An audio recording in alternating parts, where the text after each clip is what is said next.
So hello students, welcome to our channel. I hope you guys are doing well. और आज हम continue करेंगे significance of management principal.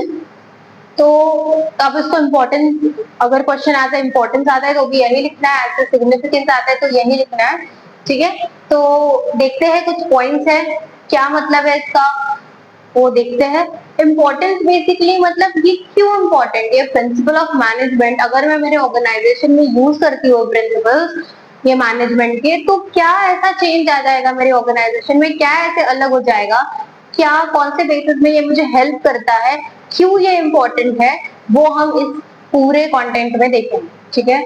Start करते हैं। Real world insights, they help managers understand situations, learn from past mistakes and solve recurring problems faster. तो सिर्फ principal as a rule नहीं होता है, ठीक है, लेकिन वो सारे मैनेजर्स को हेल्प करता है कि रियल टाइम सिचुएशन में, रियल इनसाइट्स में, रियल वर्ल्ड में क्या प्रॉब्लम्स आ रहे हैं, क्या अलग अलग टाइप की सिचुएशन से आप एक ऑर्गेनाइजेशन में जाओगे, आप जितना टाइम वहां पे काम करोगे आप नोटिस करोगे, आप देखोगे कि हर टाइम कुछ नया सिचुएशन अकर होता है, नया कोई इशू होता है और काफी अलग होता है वो पहले वाले से। तो आप बहुत सारे अलग अलग टाइप के सिचुएशंस को फेस करते हो एक ऑर्गेनाइजेशन में, जो एक मैनेजर भी फेस करता है, तो वो उस मैनेजर को हेल्प करता है कि वो सिचुएशन को अंडरस्टैंड वो कैसे करे, समझे कैसे, उसको फेस कैसे करे, उसको सॉल्व कैसे करे, ठीक है, वो बताता है। फिर लर्न फ्रॉम पास्ट मिस्टेक्स, तो पहले के जो मिस्टेक्स होती है, जो पहले के सिचुएशन में अराइज होती है या कुछ गलती उन लोगों से पहले हुई है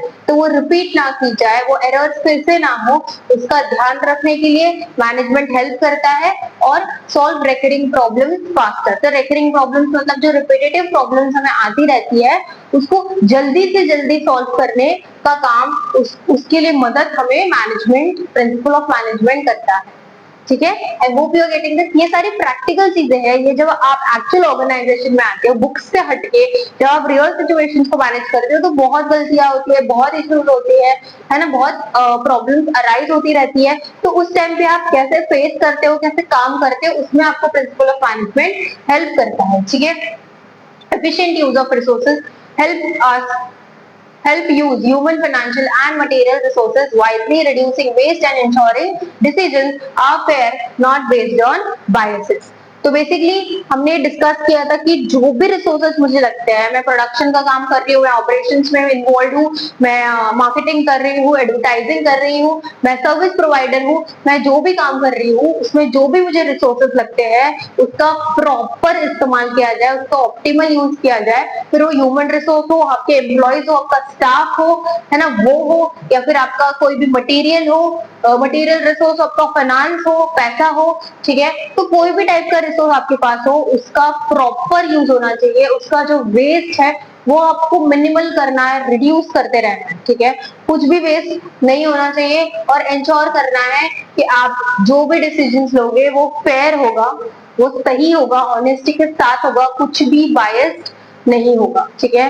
तो जो भी चीजें आप बायसली डिसाइड करते हो या आप जो भी डिसीजन बायस वे में सोच के डिसाइड करते हो, बायस हो जाते हो, तो उसके जो एंड रिजल्ट्स होते हैं या आगे के रिजल्ट, आपको अपकमिंग रिजल्ट्स होते हैं, वो आपको देखने के लिए काफी खराब मिलते हैं, काफी आगे बहुत ज्यादा इश्यूज क्रिएट हो जाते हैं जब आप बायस होते हो। लेकिन आप फेयरली कोई डिसीजन लेते हो, प्रिंसिपल्स को देख के डिसीजन लेते हो मैनेजमेंट के, तब आपका जो भी आउटपुट आता है बाद में वो काफी अच्छा आता है, काफी प्रॉफिटेबल आउटपुट होता है, ठीक है।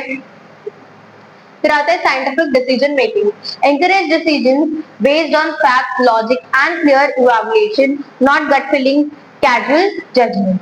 तो साइंटिफिक डिसीजन मेकिंग, जो भी हम डिसीजन लेते हैं, ठीक है, वो साइंटिफिक डिसीजन क्यों कहा है, क्योंकि हम लोग फैक्ट को यूज करते हैं। ये जो साइंटिफिक प्रिंसिपल्स है, या हमने जब पढ़ा था कि मैनेजमेंट एज अ साइंस, तो साइंस में हमने देखा कि कुछ भी हवा में बोला नहीं जाता, कोई हवाबाजी नहीं होती कि हाँ मुझे ये लग रहा है, मैं साइंटिस्ट हूँ, मुझे ये लग रहा है इसलिए मैं ये लिख रहा हूँ और ये सबको अभी यूनिवर्सल हो गया, सबको फॉलो करना, ऐसा नहीं होता है। जो साइंटिस्ट होता है वो रिपीटेटिव एक्सपेरिमेंट करते हैं, टेस्टिंग होती है, बहुत ज्यादा रिसर्च होता है, डाटा कलेक्शन होता है, तो ये सारी चीजें करके उसको अमल किया जाता है कि बाबा ये चीज सही है, ये चीज अब से होनी चाहिए, ये प्रैक्टिकली पॉसिबल है, ये प्रैक्टिकली होती है, तो ये चीजें ही हमारे प्रिंसिपल्स है। तो साइंस में ऐसे ही होता है, चीजें फैक्ट्स के बेसिस पे होती है, लॉजिक के बेसिस पे होती है, क्लियर इवैल्यूएशन होता है वो चीजों का, ठीक है। हैपोथेटिकली हाँ मेरा गट फीलिंग बोल रहा है, आज मुझे गट फीलिंग ये बोल रहा है ऐसा ऐसा होगा, ऐसा ऐसा होगा, मैं अगर आपको कल निकाल दूंगा तो हमें बेनिफिट होगा, ऐसा मेरा गट फीलिंग बोल रहा है, मैं जाके मैनेजर को बता रही हूँ, मेरे सीनियर को बता रही हूँ कि ये इंसान बिल्कुल काम नहीं करता, मेरा गट फीलिंग बता रही है इसको हम निकाल देंगे, तो फिर क्या है कल हमें और प्रॉफिट होंगे और बेटर इसके बदले मैं लेके आता हूँ एम्प्लॉय इससे बेटर काम करेगा। तो आप ऐसे गट फीलिंग के बेसिस पे जाके बोल सकते हो क्या? आपको ही निकाल देगा जो भी मैनेजर है आपका सीनियर, ये क्या बकवास कर रहा है। तो खुद के गट फीलिंग के बेसिस पे यहाँ पे काम नहीं करना, खुद के कैजुअल जजमेंट की वजह से कि हाँ ठीक है ये डिसाइड कर लिया, ठीक है ये सही लग रहा है, ये गलत लग रहा है, ऐसे नहीं करना है। हमें ये proper facts, logic, proper testing के बेसिस पे जो भी आया हुआ है, प्रॉपर इवैल्यूएशन के बेसिस पे जो भी आया हुआ है, उस बेसिस के ऊपर रिलाय करना है, उसको फॉलो करना है, उनको देखना है, ये गट फीलिंग वगैरह के ऊपर नहीं जाना। तो ये हमें हेल्प करता है साइंटिफिक डिसीजन मेकिंग में। फिर आता है adapting to change, flexible enough to adjust when business environment shift, such as focusing only on core activities or outsourcing non-core tasks। तो हमने ये भी डिस्कस किया था पॉइंट को कि जैसे हर एक बिजनेस, कोई भी बिजनेस स्टैटिक नहीं होता है, सेम नहीं चलता रहता है पूरी जिंदगी भर। अगर वो बिजनेस 5 साल है तो 5 साल में उसने ग्रो किया है, 5 साल में उसने डाउनफॉल भी देखा है, 5 साल में उसके इतने एम्प्लॉयज और बढ़ गए हैं, इतने एम्प्लॉयज रिड्यूस हो गए हैं।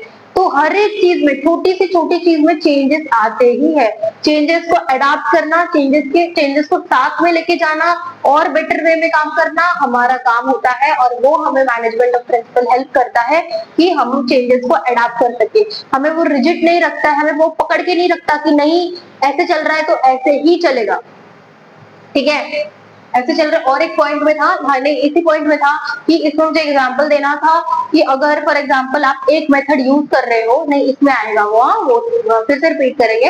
आप एक मेथड यूज कर रहे हो, समझो आपका जो बिजनेस है अभी 12 साल हो गए आपके ऑर्गेनाइजेशन को, आपकी कंपनी को, और आप 12 साल पहले जो मेथड यूज कर रहे थे, 12 साल पहले जो चीजें थी वही आप अभी कर रहे हो, तो आपका बिजनेस चलेगा क्या? नहीं चलेगा, क्योंकि 12 साल चीजें, बाहर का जो एनवायरनमेंट था, सोसाइटी थी, कम्युनिटी थी, फिर लोग थे, कस्टमर्स थे, काफी डिफरेंट सोचते थे, काफी डिफरेंट उनके टेस्ट प्रेफरेंसेस थे, मार्केट में डिमांड अलग चीजों की थी, अलग सिस्टम चलता था उस टाइम पे।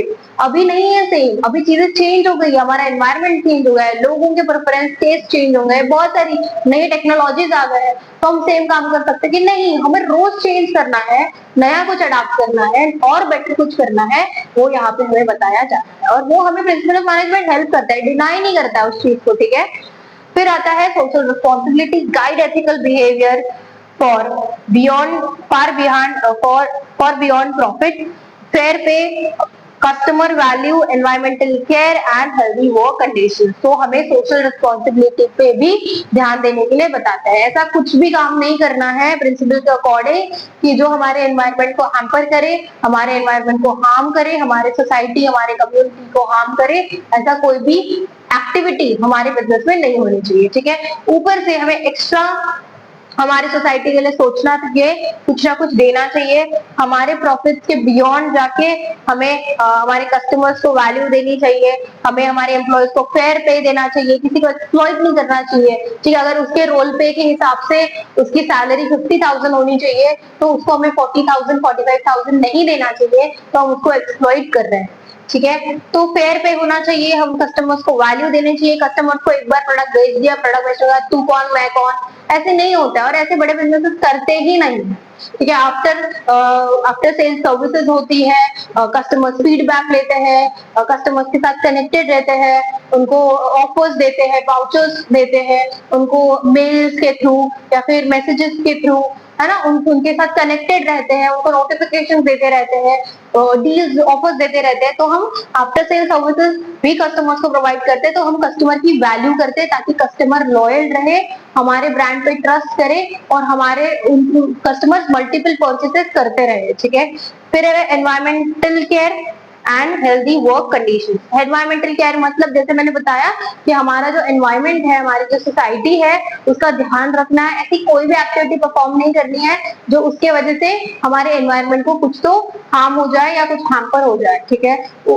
अगर हम कोई टेक्निक मेजर्स ले सकते हैं कि हम एनवायरमेंट को प्रोटेक्ट करें और हम कुछ कंट्रीब्यूट करें एनवायरमेंट के क्या बोलते हैं ग्रोथ के लिए, उसके डेवलपमेंट के लिए, तो वो हमें और करना चाहिए, हमारे ऑर्गेनाइजेशन को करना चाहिए। फिर हेल्दी वर्क कंडीशंस, हमारा जो वर्क कल्चर है वो बहुत अच्छा होना चाहिए। हमारे ऑर्गेनाइजेशन में हमें ध्यान रहना है, स्पेशली जो एचआर होते हैं, है ना, ह्यूमन रिसोर्स मैनेजर्स होते हैं, उनको ध्यान देना चाहिए कि हमारे जो एम्प्लॉयज है वो खुश है कि नहीं। अभी बहुत बड़े बड़े ऑर्गेनाइजेशन में आप देखोगे कि वहाँ पे प्ले एरियाज होते हैं, रिलैक्सेशन टाइम, इवन जिम भी होती है ऑर्गेनाइजेशन में, ताकि एम्प्लॉय जो है वो उनके कुछ फ्री टाइम में कुछ रिलैक्सिंग एक्टिविटीज कर सके, ताकि उनका जो स्ट्रेस होता है वो कहीं पे कम हो जाए, ठीक है, थोड़ा उनको बेटर फील हो और वो मोटिवेट हो जाए, वो एक टाइमली ब्रेक्स लेते रहे अपने काम से, कि उनकी एफिशिएंसी बढ़ेगी फिर काम करने के लिए। तो ये सब चीजों का ध्यान रखना चाहिए कि जो हमारे एम्प्लॉयज खुश रहे। अगर हमारे जो ऑर्गेनाइजेशन के एम्प्लॉयज खुश होते हैं, जो ऑर्गेनाइजेशन में एम्प्लॉयज 100% देते हैं, उनका बिजनेस कहीं और लेवल पे जाता है। ये हमेशा आप याद रखना, ठीक है। तो हमारे एम्प्लॉयज को, हमारे कस्टमर्स बाद में आते हैं, पहले हमारे एम्प्लॉयज आते हैं, ठीक है। कस्टमर्स तो है हमारा प्राइमरी टारगेट होते हैं, ठीक है, लेकिन एम्प्लॉयज जब हम एम्प्लॉयज पे ध्यान देंगे, वो खुश रहेंगे, उनके अकॉर्डिंग चीजें होंगी, ठीक है। ऐसे नहीं मैं बोल रही हूँ कि सब कुछ ही दे देना है, वो ऑर्गेनाइजेशन बराबर अपने मेथड्स टेक्निक यूज करता है कि एम्प्लॉय खुश रहे, ठीक है। और अगर एम्प्लॉय खुश रह रहा है, हमारा वर्क कल्चर जो है वो हेल्दी है, ठीक है, तो वर्किंग कंडीशंस अच्छा है, तो हमारा जो ऑर्गेनाइजेशन है काफी स्मूथली काम करता है, ठीक है। फिर है foundation of education and research form the basis of management training exams and further studies, example MBA। तो ये जो मैनेजमेंट का जो सब्जेक्ट है, मैंने बताया था पिछले क्लास में कि BBA और BMS करके कोर्सेज होते हैं ग्रेजुएशन में। ये मास्टर्स का कोर्स होता है, बहुत बच्चों को पता होगा MBA masters of business administration, उसका ही बैचलर कोर्स होता है ग्रेजुएशन का, बैचलर ऑफ बिजनेस एडमिनिस्ट्रेशन। और फिर बैचलर्स इन मैनेजमेंट स्टडीज में कोर्स होता है जो मैनेजमेंट पढ़ाता है। तो ये जो कोर्सेज है वो पर्टिकुलरली आपको मैनेजमेंट सिखाते हैं क्या होता है ना। अभी तो आप एक चैप्टर कर रहे हो बस, ठीक है, हम 1-2 चैप्टर्स करेंगे मैनेजमेंट के ऊपर, एडमिनिस्ट्रेशन के ऊपर, वहां पे पूरा कोर्स ही मैनेजमेंट के ऊपर होता है, कि ताकि आप सीख सको ये प्रिंसिपल्स को, और या आप फर्दर आप जब रियल वर्ल्ड में जाओगे, ठीक है, तभी आप देखोगे, तो तभी आप ये सारे आपके जो स्किल्स है, आपका जो नॉलेज आपने जनरेट किया है पूरे ग्रेजुएशन में, वो आप यूज कर सको। तो ये ऐसे बहुत सारे ट्रेनिंग प्रोग्राम्स हैं, कोर्सेज हैं, ठीक है, जो एग्जाम्पल में MBA उन लोगों ने दिया है, वो आपको पूरा मैनेजमेंट सिखाते हैं, ठीक है। तो आप बैचलर्स में भी मैनेजमेंट पढ़ सकते हो, एडमिनिस्ट्रेशन पढ़ सकते हो और मास्टर्स भी कर सकते हो, ठीक है। फिर मेन हमारा यहाँ पे जो हीरो कॉन्सेप्ट है, अब हमारे चैप्टर में जो मेन टॉपिक होता है, मेन सब टॉपिक होता है, उसको हीरो टॉपिक कहते हैं, या मैं 11th स्टैंडर्ड को भी पता है और आपको भी बता रही हूँ। तो क्यों हम इसको हीरो कॉन्सेप्ट बोलते हैं, हीरो क्वेश्चन बोलते हैं, क्योंकि ये बहुत बार रिपीट होता है, एग्जाम में बहुत बार आया है, तो इसको हमें बहुत ध्यान से पढ़ना है और ज्यादा फोकस करना है। बाकी की चीजें जो है वो करनी ही है, बट इसको थोड़ा ज्यादा ध्यान दो कि Taylor's principle of scientific management, Fayol का इससे भी ज्यादा आता है, लेकिन टेलर और फ्योल दोनों भी जो भी प्रिंसिपल ऑफ मैनेजमेंट है, ठीक है, वो आते ही आते हैं एग्जाम में, काफी इंपॉर्टेंट टॉपिक है। फिर सबसे पहले Taylor's principle of scientific management में है science not rule of thumb. तो इसके अकॉर्डिंग, टेलर के अकॉर्डिंग साइंटिफिक मैनेजमेंट उसने बनाया है, उसमें उसके अकॉर्डिंग क्या क्या चीजें हैं। पहली चीज कि science not rule of thumb, replace outdated personal habits with method based on systematic study and analysis of each task. तो जैसे मैंने एग्जांपल दिया था यहाँ पे, वो एग्जांपल मैंने इसके लिए रखा था, ये कॉन्सेप्ट के लिए, कि अगर आपके ऑर्गेनाइजेशन में आपके ऑर्गेनाइजेशन को 10 साल हो गए हैं, 12 साल हो गए, 15 साल हो गए, तो जो काम आप 12 साल 15 साल पहले करते थे, जो आप मेथड यूज करते थे, जो आप टेक्निक यूज करते थे, वही सेम चीज आप आज कर सकते हो क्या, आज के जमाने में कर सकते हो क्या, अभी जो एनवायरमेंट चल रहा है, अभी जो सोसाइटी डिमांड कर रही है, तो उस हिसाब से आप सप्लाई करोगे ना। अभी जो सोसाइटी डिमांड कर रही है वो 15 साल में सेम कैसे रहेगी, नहीं रहेगी। तो हमें जो चेंजेस होती है वो टाइमली बेसिस पे अडाप्ट करनी है, ठीक है, और उसके साथ मतलब सेम नहीं रहना है, ठीक है। आप replace outdated personal habits with methods. तो हम जो पहले हमारी जो हैबिट्स थी कि ये प्रिंसिपल है, ये प्रिंसिपल के अकॉर्डिंग हमें ये करना है, तो हम वही फॉलो कर रहे हैं, 2 साल 3 साल वही फॉलो कर रहे हैं, ज्यादा दिमाग ही नहीं लगा रहे अपना। नहीं, हमें दिमाग लगाना है, हमें देखना है कि चीजें चेंज हो गई है तो हमें भी उस चेंज के साथ अडाप्ट करनी है चीजों को। तो based on scientific study and analysis of each task, तो सब टास्क का साइंटिफिक स्टडी करना चाहिए, उसके एनालिसिस करने चाहिए कि ये चीज ऐसे ऐसे चल रही है अभी, ये चीज ऐसे ऐसे होनी चाहिए, तो ही हमें बेनिफिट होगा, तो ही हमें प्रॉफिट होगा। समझ रहे हो? where I use time and motion study to find the one best way for each job reducing wasted efforts। तो हमें टाइम और मोशन स्टडी करना चाहिए, ये हम देखेंगे टेक्निक्स है क्या है वो आगे देखेंगे। To find the one best way for each job reducing wasted efforts. क्यों?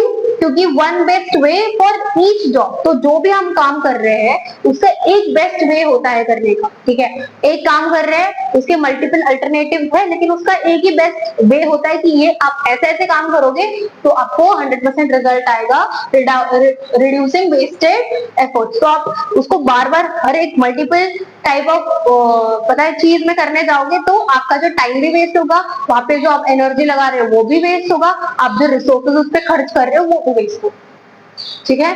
तो वो आपको टाइम और मोशन स्टडी सिखाते हैं, वो हम आगे देखेंगे क्या होता है, ठीक है, इसके टेक्निक्स में देखेंगे, ठीक है। ये जो साइंटिफिक टेलर के साइंटिफिक मैनेजमेंट के टेक्निक्स है आगे, उसमें हमें टाइम स्टडी और मोशन स्टडी पढ़ने के लिए मिलेगा। फिर है harmony not disorder. Management and workers must work together, not against each other. Mental revolution, both parties should rethink assumption, care for each other and share in success। तो हमारे organisation में जितने भी वर्कर्स है और जो भी हमारा प्रिंसिपल ऑफ मैनेजमेंट है, उन दोनों को साथ में मिलके काम करना चाहिए। कोई वर्कर को किसी के अगेंस्ट जाके काम नहीं करना, ठीक है। बहुत सारे डिपार्टमेंट होते हैं, बहुत सारे क्या बोलते हैं एम्प्लॉयज होते हैं, वर्कर्स होते हैं, फिर बहुत टाइप के एम्प्लॉयज होते हैं, स्किल्ड होते हैं, अनस्किल्ड होते हैं, सेमी स्किल्ड होते हैं, फिर हमारे लेवल्स होते हैं। हमने पढ़ा था लास्ट चैप्टर में कि लेवल ऑफ मैनेजमेंट होते हैं, तो उसमें top level, front line, bottom level और मिडिल लेवल होता है। तो उधर भी अलग अलग टाइप के एम्प्लॉयज होते हैं, सबको मिलजुल के काम करना चाहिए, एक साथ कोऑर्डिनेट करके काम करना चाहिए, सपोर्ट करके काम करना चाहिए और एक दूसरे के अगेंस्ट काम नहीं करना चाहिए। एक इंसान दूसरे के अगेंस्ट है तो वहां पे सारा काम बिगड़ जाएगा, तो लॉस उनको पर्सनल लॉस भी होगा और ऑर्गेनाइजेशन को भी लॉस होगा। तो जितना आप मिलजुल के काम करते हो, एक दूसरे को सपोर्ट करके काम करते हो, उतना आउटपुट आपको अच्छा देखने मिलेगा, हमारे ऑर्गेनाइजेशन के लिए भी और पर्सनल ऑब्जेक्टिव के हिसाब से, ठीक है। जो दोनों भी पार्टीज है उनको हमारे जो अजम्पशन है उसको फिर से सोचना चाहिए। हम जो अज्यूम कर लेते हैं ना, ये ह्यूमन टेंडेंसी है कि हम चीजें होने से पहले, करने से पहले ही चीजों को अज्यूम कर लेते हैं। यही ओवर थिंकिंग का प्रॉब्लम है। ये जब ओवर थिंक करते हैं ना हम लोग इस चीज के ऊपर, तो हम खुद ही अज्यूम कर लेते हैं चीजों को, फिर आप गलत भी हो जाते हैं उसमें। तो जो आप अज्यूम कर रहे हो उसको रीथिंक करो, फिर केयर फॉर ईच अदर, एक दूसरे का ध्यान रखो हर एक वे में, ठीक है। आप दूसरे को इतना भी डिग्रेड मत कर दो या अनॉय मत कर दो कि वो इरिटेट हो जाए और फिर वो उसको काम में भी उसका मन नहीं लगे, वो मेंटली भी डिस्टर्ब हो जाए। ये सब चीजें नहीं कर रही, ठीक है। ये सब खराब चीजें हैं और ये ना किसी का, ना मेरा कुछ भला करती है, ना सामने वाले एम्प्लॉय का कुछ भला करती है, ना ऑर्गेनाइजेशन का कुछ भला करती है। तो ये सब बेकार चीजें हैं, ठीक है। तो ये सब चीजें नहीं करनी है। एक दूसरे का ध्यान रखना है, सपोर्ट करना है, केयर करना है और जो भी सक्सेस हम ला रहे हैं बिजनेस में, ठीक है, ऑर्गेनाइजेशन में, उसका जो भी है वो शेयर करना है सब कुछ को। ये सिर्फ मेरे वजह से नहीं हुआ है, ये हमारी टीम की वजह से हुआ, ये मेरे एम्प्लॉय की वजह से भी हुआ। मैंने एक चीज करी तो उसने भी एक चीज करी, ठीक है। तो ये हार्मनी के साथ हमें ऑर्गेनाइज, जितनी हार्मनी होगी ऑर्गेनाइजेशन में, हमने देखा था कि क्या पार्ट देखा था हम लोगों ने कि हम लोग हमारी जो बिजनेस एक्टिविटी होती है, एक हमने पॉइंट किया था, हाँ, ये हमारे जैसे वर्किंग कंडीशन जितना हेल्दी होता है, हम जितना हार्मनी के साथ करते हैं काम, उतना ही हमारे ऑर्गेनाइजेशन को भी प्रॉफिट्स होते हैं और हमारे पर्सनल ऑब्जेक्टिव भी हम अचीव कर पाते हैं, ठीक है। आई होप आपको ये समझ में आया होगा और भी 2 पॉइंट्स हैं साइंटिफिक मैनेजमेंट में, वो कवर करेंगे।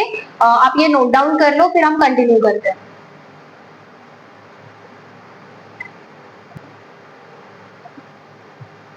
ओके स्टूडेंट्स, तो कंटिन्यू करते हैं हमारे आगे के टॉपिक को, आगे के पॉइंट को। Cooperation not individualism, promote cooperation over competition, management should welcome employees take suggestions and include them in decision, fostering trust and teamwork।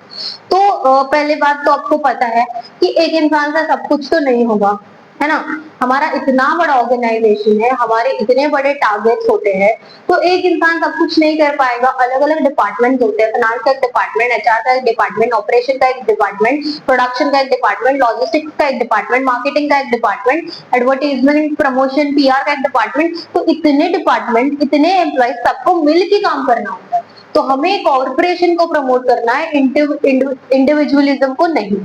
मतलब क्या है कि हमें लोगों को कॉपरेशन में इन्वॉल्व करना है, कंपटीशन में नहीं। ये मेरे से बेटर है तो मैं ऐसा करूंगा, मैं वैसा करूंगा, मैं और ये करूंगा, नहीं। हमें साथ में करना है, मिलके करना है।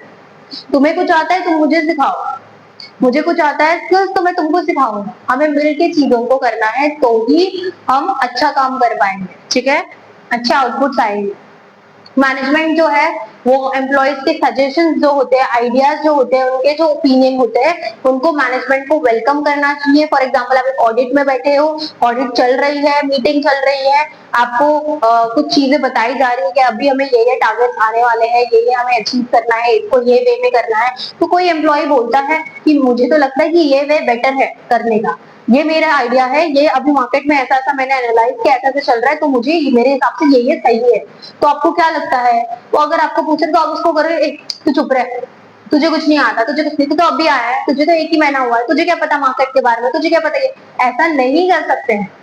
अगर वो एक इंसान कुछ बता रहा है, कुछ टेबल पे ला रहा है, अपने आइडियाज ला रहा है, तो वो हमारे बिजनेस में, हमारे ऑर्गेनाइजेशन में और कुछ क्या बोलते हैं, और कुछ एड ऑन कर रहा है हमारे बिजनेस में, ठीक है, और हमारे प्लस पॉइंट आ रहे हैं हमारे बिजनेस में, तो उसको हमें लेना चाहिए, ठीक है। तो हमें हमारे एम्प्लॉयज के सजेशंस लेने चाहिए, ठीक है, उन्हें हमारे सारे डिसीजंस में इन्वॉल्व करना चाहिए, इंक्लूड करना चाहिए, उनमें हमें ट्रस्ट बिल्ड करना चाहिए, हमारे एम्प्लॉयज के साथ, हमारे स्टाफ के साथ हमें ट्रस्ट बिल्ड करना चाहिए और एक टीम वर्क होना चाहिए, ठीक है। तो ही हमारा जो ऑर्गेनाइजेशन है वो अप टू द मार्क चलेगा और एक्सट्रीम प्रॉफिट्स कमाएगा, ठीक है।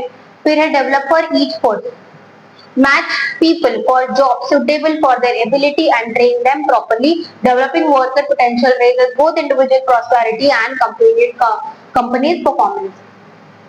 तो ये मैंने कॉन्सेप्ट पहले भी बताया था, आई गेस पहले पार्ट में बताया था, ये हमने डिस्कस किया था, ये रिपीट हुआ है कि कोई भी जो एम्प्लॉय होता है, वो जो भी काम कर रहा है, हमें एम्प्लॉय की एबिलिटीज को देखना है, उसके पोटेंशियल को देखना है, उसकी कैपेबिलिटीज को देखना है, उसके इंटरेस्ट को भी देखना है, ठीक है। उसके क्वालिफिकेशन और स्किल्स वगैरह तो होते ही है, वो तो प्राइमरी है। वो तो हम जब सिलेक्ट करते हैं एम्प्लॉयज को, ये जॉब रोल के लिए इसका इतना क्वालिफिकेशन है क्या, उसको उसका इतने स्किल सेट है क्या, ये तो हम देखते हैं। जब वो एम्प्लॉय इन्वॉल्व होता है हमारे ऑर्गेनाइजेशन में, उसका जो भी है उसका जॉब रोल स्टार्ट होता है, वो हमारे ऑर्गेनाइजेशन में अभी बहुत टाइम से है, तो अगर कोई नया टास्क आया है, नया टारगेट आया है, तो हमें एम्प्लॉयज ये पर्टिकुलर टास्क के लिए ये एम्प्लॉय सूटेबल है, ठीक है, ये इसकी इतनी एबिलिटी है, वो इतना एफिशिएंटली काम करेगा, मुझे पता है, उसके पास ये स्किल्स भी है, ठीक है, उसका पोटेंशियल भी है उसके पास। तो लेकिन उसको पूछना है कि आपका इंटरेस्ट है क्या इसमें। अगर वो बंदा, अगर वो जो भी एम्प्लॉय है वो फाइनेंस का है और आप उसको मार्केटिंग का काम दे रहे हो, तो वो कर पाएगा क्या? नहीं कर पाएगा, ठीक है। तो उसका इंटरेस्ट भी पूछना है, ठीक है। अगर वो फाइनेंस का बंदा है लेकिन ये जो टास्क आया है, उस टास्क में उसको इंटरेस्ट नहीं है, तो आप उसको नहीं उसमें डाल सकते, क्योंकि वो जबरदस्ती 1 दिन काम करेगा, 2 दिन काम करेगा, तीसरे दिन वो अच्छा आउटपुट आपको नहीं लाके देगा अगर वो काम भी कर रहा है तो, या फिर वो खुद ही कंटिन्यू नहीं करेगा। समझ रहे हो? तो ये बहुत बेसिक होता है लेकिन काफी इंपॉर्टेंट है। छोटी छोटी चीजें, उसका बड़ा इम्पैक्ट पड़ता है आगे जाके, ठीक है। तो उसकी जो भी हमारा एम्प्लॉय है, जो भी हमारा जॉब रोल है, ठीक है, उस एम्प्लॉय को हमें उसके एबिलिटी के हिसाब से उसको वो काम देना है, उसको ट्रेन करना है उस काम के लिए। ऐसे नहीं कि हाँ भाई ये टास्क आया है, तू भाई सही लग रहा है मुझे ये टास्क के लिए, तू ये काम कर, हो गया, मेरा बताने का काम हो गया, एज ए मैनेजर मैं अभी चला घर पे। नहीं, उसको ट्रेन करना है, ये काम ऐसा ऐसा है, इसको तुझे ये करना पड़ेगा, तो ये दे, ये देख, ये रेफर कर, वो देख, उसको ट्रेनिंग दे रहे हैं, ठीक है, उसको सिखा रहे हैं चीजें, तो ट्रेन करना पड़ेगा उसको प्रॉपरली, ठीक है। जब हम एम्प्लॉयज के ट्रेनिंग लेते हैं, ठीक है, उनका करियर डेवलपमेंट देखते हैं, तो हमें ये करने की वजह से वो एम्प्लॉय तो ग्रो करता ही है, ठीक है, वो खुद ग्रो करता है, हमारा ऑर्गेनाइजेशन भी ग्रो करता है, ठीक है। तो इसलिए करियर डेवलपमेंट प्लान होते हैं बड़े बड़े ऑर्गेनाइजेशंस में कि वो एम्प्लॉय को और पढ़ाते और सिखाते, नए स्किल्स सिखाते हैं, है ना, नया ट्रेनिंग देते हैं, सेशंस ऑर्गेनाइज करते हैं, ताकि एम्प्लॉयज अपग्रेड हो सके और उनमें स्किल्स एड ऑन हो सके, वो आगे आगे के जो प्रमोटिंग, जो उनके आगे हायर पोस्ट हो सकते हैं, वो अचीव कर सके, ठीक है। उसकी वजह से वो तो हायर पोस्ट पे जाएंगे, मेरा खुद का, मैं जा रही हूँ हायर पोस्ट पे, मेरा खुद का पर्सनल ऑब्जेक्टिव तो मैं अचीव कर ही रही हूँ, पर्सनल गोल तो अचीव कर रही हूँ, ऑर्गेनाइजेशन का भी इसमें फायदा होता है, ठीक है, ऑर्गेनाइजेशन को भी और बेटर एम्प्लॉयज मिलते हैं कंपैरेटिवली दी अदर हमारे कंपिटिटर्स, अदर ऑर्गेनाइजेशन। समझ रहे हो? तो यही था हमारे पूरे वीडियो में, यही था हमारे चैप्टर में। हम इसके आगे का जो है टेक्निक्स है इसके आगे, वो हम कंटिन्यू करेंगे, वो हम अगले पार्ट में कवर करेंगे। अगर आपको वीडियो समझा होगा, आपको कॉन्सेप्ट क्लियरिटी हो गई होगी, आपको वीडियो अच्छा लगा होगा, तो वीडियो को लाइक करो, हमारे चैनल के साथ बने रहो, ये सारे नोट्स मेंटेन किया करो, इसको गो थ्रू किया करो, ठीक है। तो इसके लिए आपको हमारे साथ जुड़ना पड़ेगा, हमारे चैनल को इसलिए सब्सक्राइब करो, आपके फ्रेंड्स के साथ शेयर करो, ताकि उनको भी ये बेनिफिट हो सके, है ना, वो भी ये वीडियोस देखें, उनके भी कॉन्सेप्ट क्लियर हो सके, ठीक है, वो भी नोट्स मेंटेन करें, ठीक है, वो भी अपनी जो तैयारी है वो अभी से शुरू करे, एंड मोमेंट पे जाके हमें तैयारी नहीं करनी, ठीक है, फिर आपके ऊपर बर्डन आएगा, हाँ, सब कुछ पाइल अप हो जाएगा कि यार ये भी करना है, वो भी करना है, अभी से करो, तो उस टाइम पे तो बस आपको रिवाइज करना है ना, ये तो मैंने 4 बार कर चुकी हूँ मैं, ये तो मेरे पास पूरे नोट्स है, ये नोट्स में से ही तो आएगा, ये क्वेश्चन तो मैंने बनाए हुए हैं पहले, तो इसलिए दिक्कत नहीं होगी बाद में। तो इसलिए अपने फ्रेंड्स को भी शेयर करो, आप भी चैनल को सब्सक्राइब करो, ठीक है। मिलते हैं हमारे नेक्स्ट वीडियो में हमारे नेक्स्ट टॉपिक के साथ, तब तक के लिए take care and keep studying.